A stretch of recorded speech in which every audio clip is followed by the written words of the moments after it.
Exam anxiety.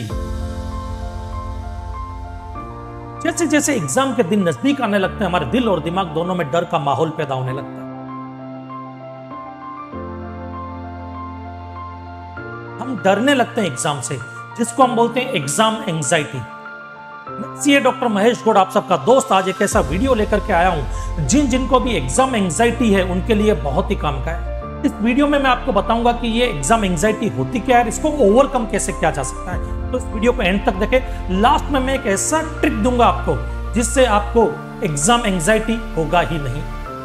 अगर ये video आपको पसंद आए तो इसको लाइक कीजिए, अपने दोस्तों को शेयर कीजिए और हमारे चैनल को सब्सक्राइब करना ना भूलें। एग्जाम एंजाइटी होती क्या है, इसके सिम्टम्स क्या होते हैं? इसके दो तरह के सिम्टम्स होते हैं, एक होता है फिजिकल सिम्टम्स, एक होता है बिहेवियरल सिम्टम्स। फिजिकल सिम्टम्स में क्या होता है? हमारी हार्ट बीट बढ़ने लगती है, हमारा गला सूखने लगता है, कई बार वॉमिट हो जाती है, नोशिया होने लगता है। लेकिन बिहेवियरल सिम्टम्स में क्या होते हैं? हमारे दिलो दिमाग में नेगेटिव थॉट्स क्रिएट होने शुरू हो जाते हैं, नेगेटिव थॉट आने लगता है, हमको लगता है कि ये चीज मैं नहीं कर पाऊंगा, हम खुद से ही नेगेटिव बातें करना शुरू कर देते हैं। बट एक सवाल ये है कि क्या आपको एग्जाम का डर है या एग्जाम के बाद जो आने वाला रिजल्ट है उस रिजल्ट को लेकर के आप अभी से डर रहे हैं? एक्चुअली वो डर होता है हमारे एग्जाम के बाद आने वाले रिजल्ट का। तो इसमें कौन कौन से डर है जो हमारे लिए तकलीफ दे सकते हैं और उनको ओवरकम कैसे किया जा सकता है, वो मैं आपको वन बाय वन समझाता हूं। एग्जाम एंजाइटी का जो मेन कारण है, जो मुख्य कारण है, वो है समय की कमी। हमको ऐसा लगता है कि हमारे पास में टाइम लिमिटेड है, बहुत कम टाइम है और बहुत सारा हमको पढ़ना है जो हम टाइम पर कंप्लीट नहीं कर पाएंगे, और टाइम पर कंप्लीट नहीं होगा और उसके बाद हम एग्जाम देने के लिए जाएंगे तो हम पास नहीं हो पाएंगे, हम फेल हो जाएंगे। ये डर हमारे अंदर बैठ जाता है, ये डर ही एग्जाम एंजाइटी का सबसे बड़ा कारण बन जाता है। सबसे पहली चीज यहां पे इसका सोल्यूशन मैं आपको देता हूं। देखो, जो बीत गया सो बीत गया, तकदीर का शिकवा कौन करे, जो तीर कमान से निकल गया उस तीर का पीछा कौन करे, जो समय बीत चुका उसको भूल जाइए एक बार के लिए। अभी ये देखिए कि हमारे पास कितना टाइम और बाकी है, उस टाइम में देखिए कि आप कितना पढ़ सकते हैं, इफेक्टिव स्टडी आवर्स आपके कितने होते हैं, उनको कैलकुलेट कीजिए। जैसे मान लीजिए कि आपके पास में 30 डेज या 40 डेज ही है और आप एक दिन में 10 घंटा पढ़ सकते हैं, तो मतलब हम 400 घंटे की स्टडी और कर सकते हैं। फिर हम ये देखेंगे कि हमारे जो सब्जेक्ट है वो कितने आवर्स में कंप्लीट हो रहे हैं। मान लीजिए वो 450 आवर्स में कंप्लीट हो रहे हैं और आपको लग रहा है कि 50 घंटे और कम पढ़ेंगे, तो उसमें आपको क्या करना है कि उन 400 आवर्स में आपको वो टॉपिक सेलेक्ट करने हैं जो बहुत ही इंपॉर्टेंट है और जिसमें एग्जाम में क्वेश्चन आता ही आता है। और जब इस तरह से आप तैयारी करोगे उस वक्त आपको एक बेनिफिट क्या मिलेगा मैं आपको बताता हूं। आपका पोर्शन माना कि 100% तैयार नहीं है, 80% तो तैयार कर लिया आपने। 80% पोर्शन भी अगर अच्छे से तैयार करके आप जाओगे, बिना डरे तैयार करके जाओगे, तो पास होने के लिए आपको आराम से 80 में से 70% 60% मार्क्स मिल जाएंगे, जो पास क्या एग्जामिशन लाने के लिए भी काफी होते हैं। आपको मैं एक बात बताता हूँ, पेपर कैसे बनता है। हम कई बार क्या करते हैं, क्वेश्चन सॉल्व करते हैं। जब क्वेश्चन सॉल्व करने लगते हैं तो हमको लगता है कि जैसे किसी चैप्टर के 10 क्वेश्चन है, आपने 10 क्वेश्चन को जब सॉल्व किया तो उनमें से 3 क्वेश्चन ऐसे जो आपको समझ में नहीं आए, कॉम्प्लिकेटेड थे या ट्रिकी थे, और जिनकी वजह से आपका कुछ आंसर जो है वो रॉन्ग हो गया और आपके दिमाग में डर बैठने लगता है, अरे यार अगर ऐसा क्वेश्चन एग्जाम में आ गया तो मैं क्या करूंगा। एक काम करना, ऐसे क्वेश्चन की एक लिस्ट उठाना और देखना कौन कौन से अटेम्प्ट में या कौन कौन से ईयर में एग्जाम में पूछे गए थे। आपको एक चीज पता लगेगी कि वो सारे क्वेश्चन एक ही एग्जाम में या एक ही अटेम्प्ट में या एक ही साल में नहीं आए थे, अलग अलग साल में पूछे गए थे, अलग अलग अटेम्प्ट में पूछे गए थे। इसका मतलब जानते हैं कि जो 100 मार्क्स का पेपर होता है उसमें से 20% पेपर बहुत ही टफ होता है, जो उस टाइप के क्वेश्चन के होते हैं, और वो जनरली होते हैं रैंकर्स के लिए। लेकिन बाकी का जो 80% पेपर होता है उसमें से 40% एकदम ईजी होता है, सिंपल होता है, और 40% पेपर जो होता है वो एवरेज होता है। अब होता क्या है कि जब हम डर जाते हैं और घबराहट बढ़नी शुरू हो जाती है तो हम हमारा पेपर जो एवरेज है उसको भी बिगाड़ देते हैं। फिर बचा 40% जो एकदम सिंपल है, उसको हम जैसे तैसे करके सोल्व करने लगते हैं, बट घबराहट की वजह से उसके भी सारे क्वेश्चन सोल्व नहीं हो पाते और हम फेल हो जाते हैं। लेकिन जरा सोचिए, अगर आप उस 20% की टेंशन हटा दें और सिर्फ 80% पे अच्छे से फोकस करें, तो आप एक चीज नोटिस करेंगे कि आप सबसे पहले सिंपल क्वेश्चन सोल्व करना शुरू किया आपने, उन 40 में से आपने 30 मार्क्स पक्के कर लिए, लेकिन बाकी के जो 40 मार्क्स से एवरेज है उसमें से 25 मार्क्स आराम से आप पक्के कर सकते हो, क्योंकि अब आपका कॉन्फिडेंस बढ़ गया है यहाँ पर, क्योंकि आपने 40 मार्क्स का पेपर अच्छे से सोल्व किया। तो आपके 55 मार्क्स आराम से आ सकते हैं उस सिचुएशन में जब आपके पास टाइम कम है और एग्जाम से आप घबरा रहे हैं। एग्जाम एंजाइटी का दूसरा जो सबसे बड़ा रीजन होता है वो होता है हमारी फैमिली, हमारे रिलेटिव्स और हमारी सोसाइटी की हमको लेकर के ओवर एक्सपेक्टेशन। और उस ओवर एक्सपेक्टेशन के बोझ तले हम दबने लगते हैं। हमको लगता है कि अगर हम उनकी उम्मीदों पे खरे नहीं उतरे तो क्या होगा।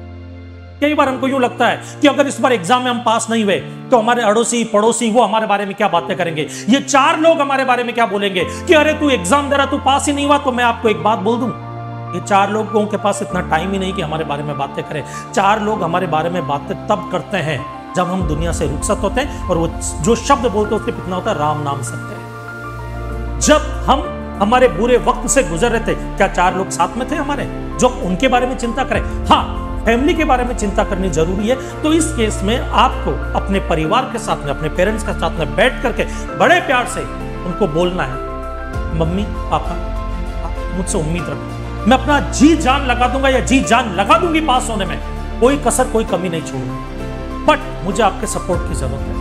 बच्चे को आगे बढ़ने दीजिए, उसको ये बोलिए कि बेटा मैं तेरे साथ में हूं, रिजल्ट जो भी आए देखा जाएगा। क्योंकि देखो, जो हमने प्लान किया अगर वो रिजल्ट आया तो बहुत अच्छा है, और जो हमने प्लान नहीं किया या जो हमने प्लान किया उस टाइप का रिजल्ट नहीं आया तो और भी अच्छा है, क्योंकि उस वक्त प्लानिंग ऊपर वाले की चलती है, और जब भगवान की प्लानिंग चलती है वो सबसे बेस्ट और सबसे बेहतरीन प्लानिंग होती है, उसमें कोई नुस्ख हो ही नहीं सकता। शायद उसने कुछ बड़ा प्लान किया हमारे लिए।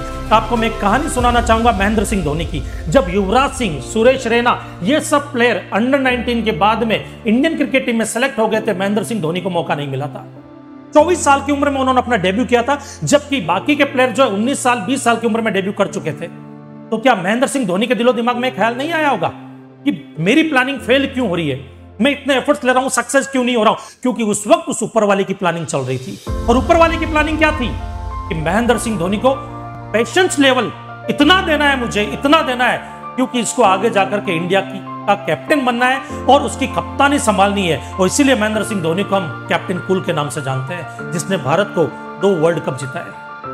ये बहुत बड़ी बात है, ऊपर वाले की प्लानिंग पे कभी संदेह नहीं करना चाहिए। मैं पेरेंट्स को ये बोलना चाहूंगा कि अगर वो अपने बच्चों को ये बोले कि बेटा तू घबरा मत, हम तेरे साथ में, जो रिजल्ट होगा देखा जाएगा, आपके बच्चों के दिल में जो डर बैठा हुआ है वो आधा डर गायब हो जाए।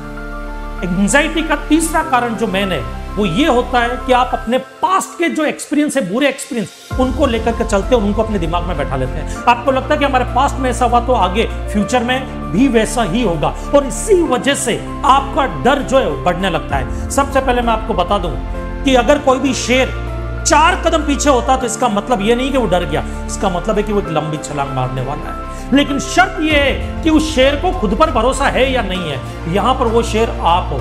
याद रखना, आपका जो पास्ट होता है उसमें आपने कुछ गलतियां की है, उन गलतियों को पकड़ो, उनको सुधार करो, आप हर हाल में जीत जाओगे। क्योंकि जीतने और हारने वाले इंसान में सिर्फ और सिर्फ गलतियों का अंतर होता है।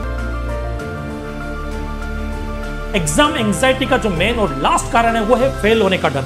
हमारे दिलो दिमाग में ये चीज बैठ चुकी है कि कहीं मैं फेल ना हो जाऊं, और ये फेल होने का डर इतना बढ़ गया कि आपको घबराहट शुरू हो गई है अब एग्जाम को लेकर के।